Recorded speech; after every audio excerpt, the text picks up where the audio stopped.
a lot of people have been coming to us, and I know we've talked about this on most of our podcasts a little bit, but a lot of people are talking to us about which way we see the market heading into 2022. How does the Windsor economy look as far as real estate sales and growth and investing? With the Chrysler plant going down to one shift, the border still being somewhat limited, and obviously still with COVID and things happening. I know with the Chrysler plant, they're assuring that the shifts will come back, although we know they're going down to one shift, and then they have a big retool. So it's obviously going to take a lot of time, and these people are going to need to pay their bills one way or another. So there's undoubtedly it's going to have some sort of impact, obviously. For sure. My opinion on it also, though, is Windsor still has a lot of things, positive things happening that we can't overlook. Like the hospital's coming. Yeah, the mega hospital. That's going to create a lot of jobs for Bill. Yep. It's going to create a lot of infrastructure and jobs when it's finished. The current bridge. And that the bridge isn't slated to be done until like 2025 or 2026. A lot of jobs to build. Once that's done, now we have not only the largest major North American crossing, but we're also going to have now another artery on that crossing to make it even stronger. And we're going to see a lot more infrastructure, most likely because of that. And before the pandemic, Detroit was getting a lot of outside investments and doing very, very well. And Windsor has been all the way through as well. But I think the Windsor 20-year from now and the next 20 years is looking very bright for the area. And I think the same for Detroit as well. I'll agree with that. Yeah. I do think there's going to be hiccups along the way. I mean, Windsor has been strong enough to see other plants go and close. We saw GM and feeder plants and other stuff close along the way. We've already lost the third shift. Not only lost the third shift, we lost the third shift during a pandemic. And we still, as far as real estate is concerned, have been okay. And, you know, my heart goes out to people that have lost jobs or been laid off or have to go on EI. But I'm talking as a city as a whole, I think we're strong enough to be able to overcome that. And the fact that we still have investors investing in the city shows that, one, there's the same problems happening province Canada-wide. And these investors are seeing that they're running out of space and places to invest in other major cities in the province. Right.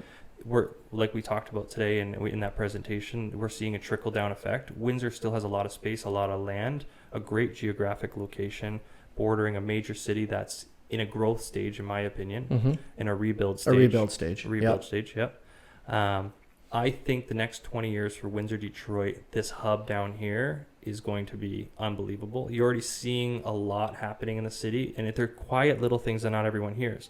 It's like one little project here, one little thing here, or one little investment here, and we hear investors coming, and we get wind of things that are being revamped and redone. And I know it sucks when you hear of a city that's been so dependent on an automotive industry, to hear that they're losing a shift temporarily, hopefully temporarily. But I think Windsor as a whole is bigger than that, and I think we're going to be just fine. And I think the real estate market may see its dips in the future years as far as real estate, but I still think there's a lot of growth to happen. And if we see the dips, I think it's going to be short term and very brief. And long term, I think we're going to do really, really well. I agree. Yeah.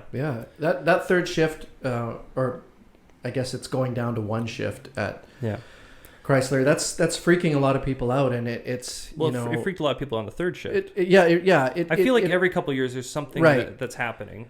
But let's remember, it's a worldwide thing that's happening right now with cars. There's a chip shortage that is look at your local dealerships. Not even just cars. There's it's computers, it's phones, it's all this stuff that's being Boats, affected. hot tubs, absolutely, pools, everything. Yeah. So the global supply of these things is down, and they just don't have the components to make them. So, and it happened to happen at the same time. We're in about a year from now. They're already planning to do a retool. So yes, there's going to be a couple years of pain, but that step backward is for a launch forward, in my opinion. I see people. There's a lot of misunderstanding and misquoting and things that you'll see in articles and online and things, and people not understanding that. I mean, people are very quick to blame the government all the time for something, but like this is something that no one foresaw. This is another side effect of what's happening with the world, and this shortage is just it's not going to last forever.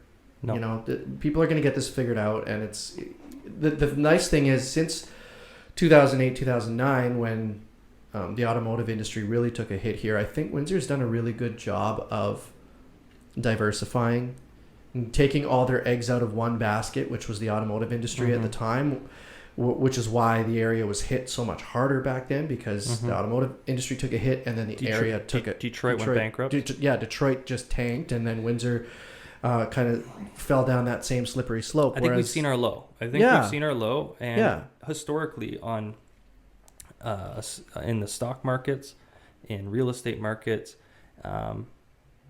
it always goes up. The long term will always go up, and there's always going to be little hiccups along the way. Right. And we may be seeing one of those little hiccups right now, but I actually think, considering, we're doing pretty good. Yeah, we get to this same time every year, and it starts to slow down a little bit because we've gone through our big rush, and people start to see stuff coming around the corner, and they hold off. They say, I'm going to hold off, I'm going to wait, because there may be a correction. And the problem with that mentality is that these corrections, they're always elusive. They never happen. They're not happening they're not happening like people think they're going to happen. And so that wait and see mentality has unfortunately put a lot of people in the position where they might not ever be able to get into the market. And it's something that we tell our clients as we go into the fall months and the winter months is, let's try to get you into a home. If you're shopping now, let's try to get you into a home now. Yeah. Because if we wait until the spring, everything's going to turn around. The market's going to jump back up again. We're going to see a double-digit percentage every increase. October, November, we see a slowing. Yeah. And every spring, we all say, I wish I bought in October, September, whatever it is. And, eventually we might be wrong. But historically speaking, from 2015, 16, 17, 18, 19, 20, every fall is slower than the spring. And everybody says, I'm going to wait till the spring. I'm going to wait to see what the market does. Okay, the market can go down, but do you really plan on selling during that time? The only way you lose is if you sell. And if you can't afford the home, rent it out.